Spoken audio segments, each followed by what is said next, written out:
ஐயப்ப பக்தர்களுக்கு பல்வேறு வகையில் சேவை புரிந்த ஐயப்பா சேவா சங்க நிர்வாகிகள் மற்றும் கொடையாளர்களுக்கு பாராட்டு விழா.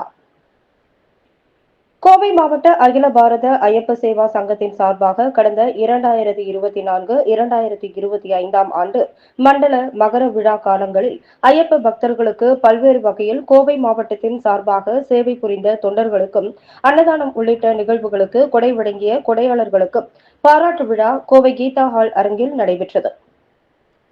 மாவட்ட தலைவர் ஜெயபிரகாஷ் தலைமையில் நடைபெற்ற இந்நிகழ்ச்சியில் முதன்மை விருந்தினராக வெங்கடேஷ் குருசாமி கலந்து கொண்டார்.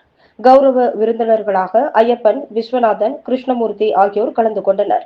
மாவட்ட செயலாளர் நித்யானந்தம் அனைவரையும் வரவேற்றார். விழாவில் சிறந்த சேவை பணியாற்றிய கோவை மாவட்டத்தில் உள்ள பல்வேறு ஐயப்ப சேவா சங்கத்தின் கிளை நிர்வாகிகள் மற்றும் உறுப்பினர்களுக்கு சால்வை அணிவித்து நினைவு பரிசு வழங்கி கௌரவிக்கப்பட்டது.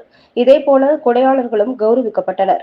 இந்நிகழ்ச்சியில் மாவட்ட சேவா சங்க நிர்வாகிகள் முத்தழகு, இளங்கோ, நாராயணசாமி, கோபிநாத், ராஜராஜன், நந்தகோபால், சுதாகரன், கருணாகரன், அச்சுதன், உன்னி, நடராஜன், சண்முகசுந்தரம் உட்பட பலர் கலந்து கொண்டனர்.